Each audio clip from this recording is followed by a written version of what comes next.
Hello and welcome to a new survival series from Cornelius 2, Practical Survival. Today we're going to be going over the various stages of melon and pumpkin farming. For the purposes of this, I'll focus more on melons, but as we get along, we'll be dealing with both in some farms and hopefully it'll make sense. The mechanics are identical for both. So here we have kind of your basic melon setup. You found some seeds, you planted it, and some melon is growing. I think just about everybody will know, but it is never a bad thing to just to mention it. The first rule of farming is to make sure that your farmland is hydrated. So if you see kind of the level of darkness of the ground right here, and then if we go over to here, you see how it's shown a little bit darker because there's water nearby. Kind of depends at how efficient you're worried about. If you really are wanting to make any sort of farm, it's good to really have hydrated farmland. It'll increase the output of whatever farm you do greatly. So within Minecraft, there's a couple different types of farms. Melons and pumpkins are unique in the fact that you plant something and you don't actually have to pull up the entire plant to keep producing things that you want. As you harvest something, you see the plant stays there, and if you were to wait long enough, eventually another one would show up. Another thing to keep in mind about melons and pumpkins is that they could show up on any one of these four directly adjacent squares. So whenever you're making a farm, you don't want to actually plant them right next to each other. You always want to leave the squares right next to each other open so that your melons or pumpkins have room to grow. If I were to grow the melons and say a 9 by 9 all there, the center one would never be able to grow any melons or pumpkins because there's not an open slot for them to pop up. So with that, stage one, plant your melon or pumpkin. Stage two would be making sure that your farmland is hydrated. Now, once you get past this and you're wanting to plant many, this goes back to what I just said, is that you want to make sure that your plants don't ever touch next to each other, directly next to each other. Diagonal is okay. So what you want to do is achieve this checkerboard pattern to make sure that you have enough room for your actual melons to grow.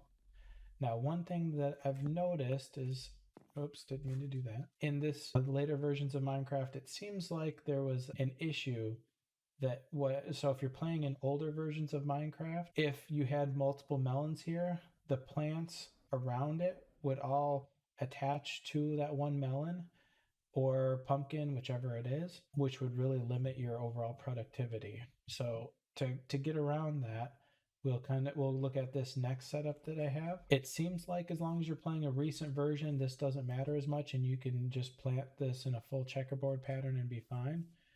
But right here, what you'll notice is on a diagonal, I'll plant one type, and then the next diagonal, I'll plant another. So you see these are attached to pumpkins here. And then if you look over here, these are attached to the melons. So every diagonal, we'd rotate between the pumpkins and the melons, and that'll make sure that you have optimal growing and you won't get to a point where one melon or pumpkin out of place will stop you from being able to grow anything. This is kind of the best way to go about this. If assuming you're still going to be manually harvesting your melons and pumpkins, you could still get quite a bit. And if you're not opposed to going and picking them manually, you can expand this as much as you want. Just make sure that you leave enough room for the water so that your farmland is hydrated. So this is kind of the max radius you can have for one block of water. So if you were going to do this again, you would go 1, 2, 3, 4, 5. So 5 blocks away, that's the end of the water. And then you'd count another 1, 2, 3, 4, 5. And then you'd put your water here and you could repeat the checkerboard pattern. That'll make sure that you are making the best use of your space. Now, if you're like me and you don't want to have to constantly be harvesting these things and you want a steady food supply, there's kind of two other options. So this option here is what I will call the pre-nether. So The next option over there, which you can see already, it looks a little bit cleaner. We'll get into in a minute, but let's say you don't want to harvest your own pumpkins and you want kind of a simple setup that you could easily do on survival resources where you're not very deep into the game. So here we have a setup. So we have 1 block of water. We let the water run down towards that end. At that end, we have 1 hopper feeding into a chest, and we have a series of pistons here. So as things grow, the pistons will push the melons or the pumpkins into the water where they'll flow down. So what I'm going to do here is I'm going to break this redstone real quick so that you can see kind of the more manual version. So if I were to just do this, you can see the pistons move forward, turn it off, and they'll come back. So that's already saved quite a bit of time. Now, you're probably seeing this whole setup and wondering what's going on. What I have here is a very simple redstone timer. So we have something powering the block. In this case, it's a lever so that we can turn it on and off. We have redstone torches on either side. You don't have to have it on both sides. Since this is basically 2 sides, it was easier for the setup for me to just do it this way. Then from this block feeds this repeater. So it feeds this repeater, the redstone goes here, and it goes back. Now it doesn't matter which torch, so I could have this on this side or this side, but it needs to feed back so that it's powering this, because a redstone torch, if you give it a redstone signal, it'll basically turn it back off. So what's ended up happening is that since there's a slight delay in the repeater, it will send these pulses of redstone and it'll keep going around and around. And as it's going, these torches will turn on and off and it will power the pistons. So here, I'll turn those on. So once you have this, you'll have a fully automated farm. The downside to it is going to be that obviously you have something constantly running and it'll be noisy. So you want to find some place that's kind of out of the way or put it somewhere where you're not going to be hearing it so much. So now you can see that these pistons will just keep going, and if you give it enough time, something will eventually spawn. These pistons will find it and they'll push it into the water. And just for the sake of speeding things up, we'll speed up the random tick speed so you can see that happening. So you can see they spawn, and the pistons push it into the water, and then it goes over to the hopper. And I will also turn this off. Okay, now you'll see there's a couple things that could happen with this. You see that there's some pumpkins over there, and there's also some pumpkins and melons down here. Now this might be, no, okay, so the chest isn't full, but there's a couple things that could happen.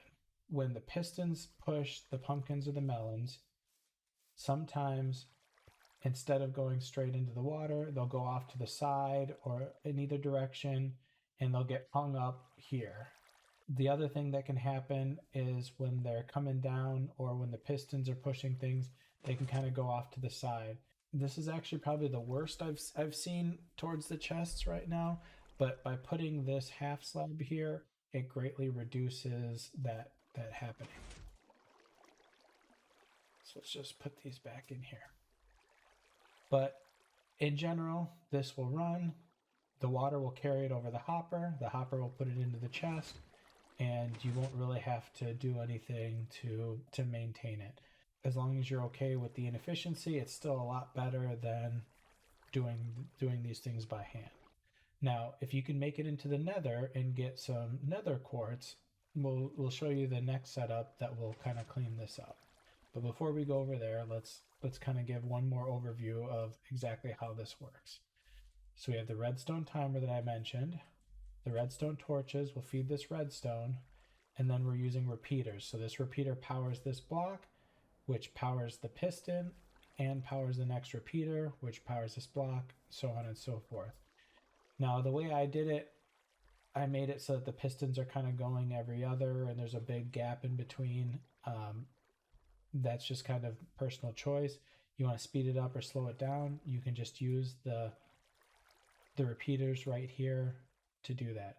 The other thing I would probably recommend, and this is based on how many resources you have, the more repeaters you add between this torch and this repeater here, the overall slower the pistons will move. So you may have more time where melons or pumpkins are there and not being pushed off, so you'll limit your efficiency to some degree, but you can drastically limit the noise and how annoying it could be to be around. So now, assuming you can get a hold of some nether quartz, we have this option. You notice it's already a lot more compact.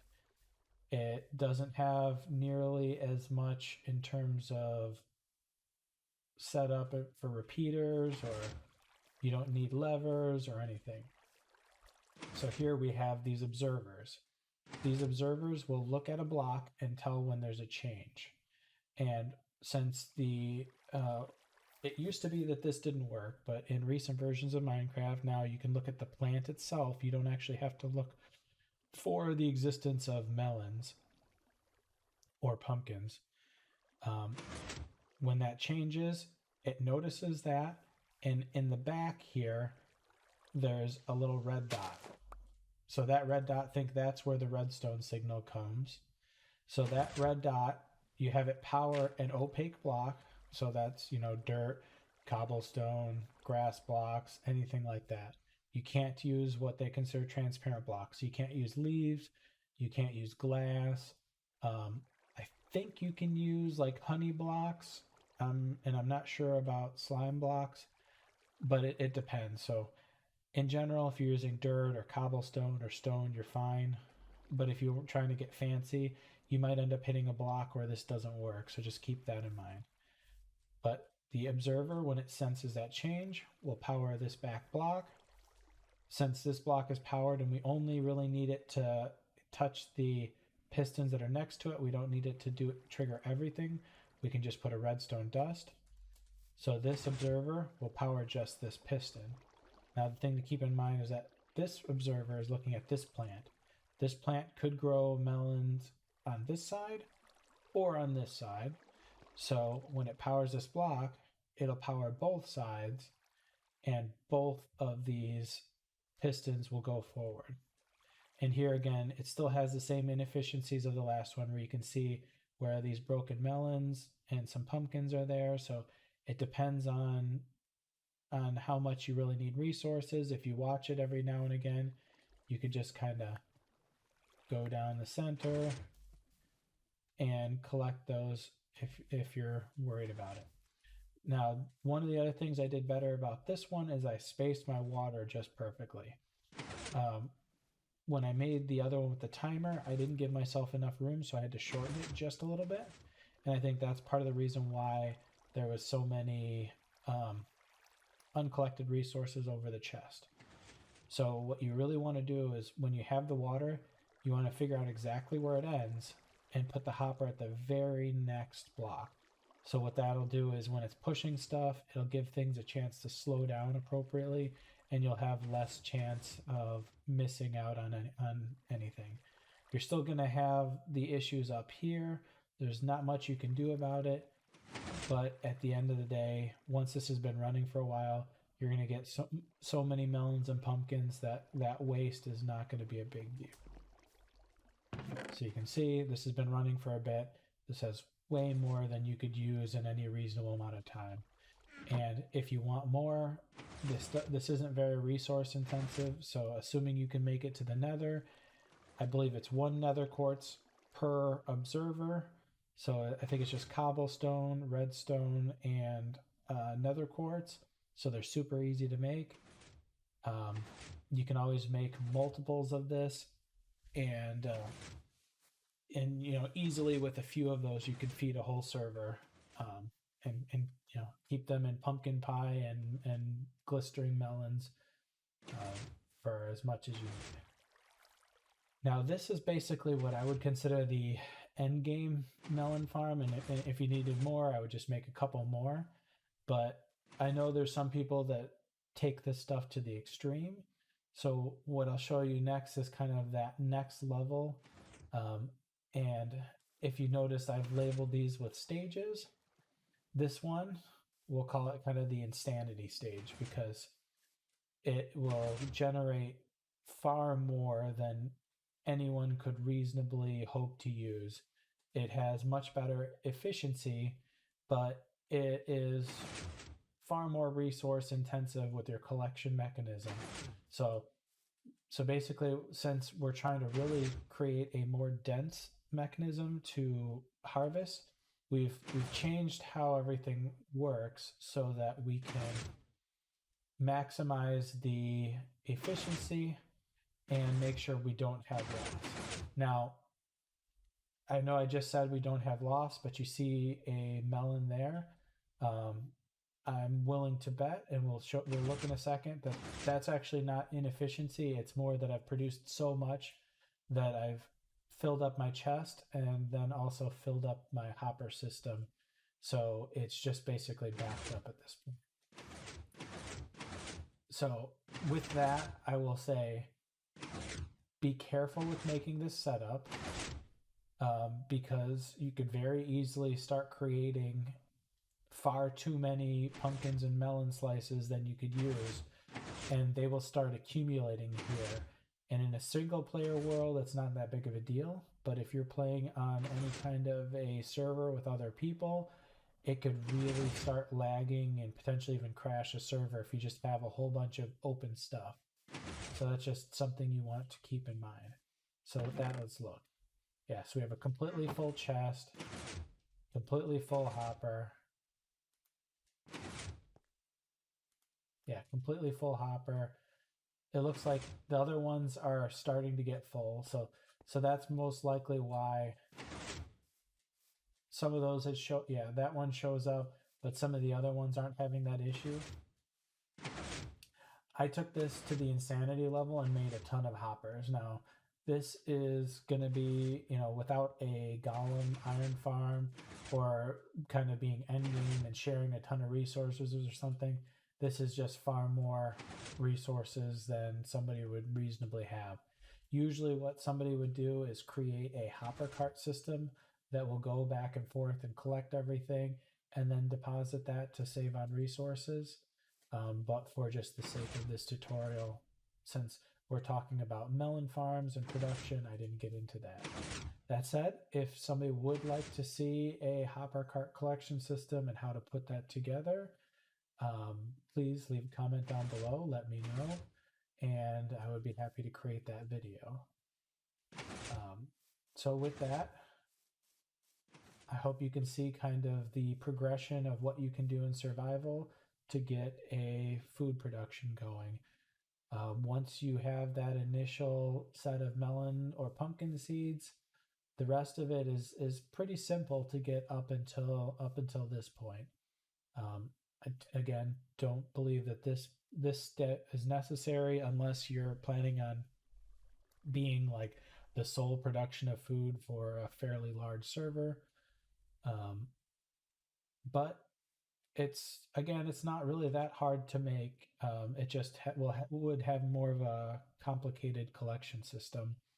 There's a lot of resources being used in that you could use for other farms and systems, unless you really just are deciding that you want to make a building out of pumpkins and melons or something of that regard. Then by all means. But just be careful with this, and also it wouldn't hurt to talk to your server admins before you go about this, especially if you're not going to be super careful about making sure everything is collected and you don't have free things. Now, let's say you did make it and you have an issue. If you notice, each one of these has redstone on the top. So let's say you have way more than you could possibly need right now. If you want to turn this system off, what you would have to do is just go and collect all of the redstone. So it's not a big deal, but it's not as nice as just flipping a switch. Maybe that's something I will look into, how to potentially turn this into a system that can be turned on and off at will, but I think that that'll end up being far more advanced than is appropriate for this series. But kind of given that, I think it would be a good idea for me to shut this off also, so that if I reuse this world, it's not overrun with resources. I hope this helped you. I hope it gave you a little bit of insight of how you can use some simple redstone to make your farming easier. If somebody would like me to do another video on building one or more of these, getting into more of the details of how many resources it'll take and things like that, please again leave a comment below. And if there's enough interest, I'd be happy to make that. Besides that, please leave me a comment below with any other ideas of what you'd like to see. I have some ideas of things to make some videos on to help people out, but I'd really like to know what really interests you and what struggles you're having and how I can make a video to help you out. So with that, thank you for watching, and I hope you learned something.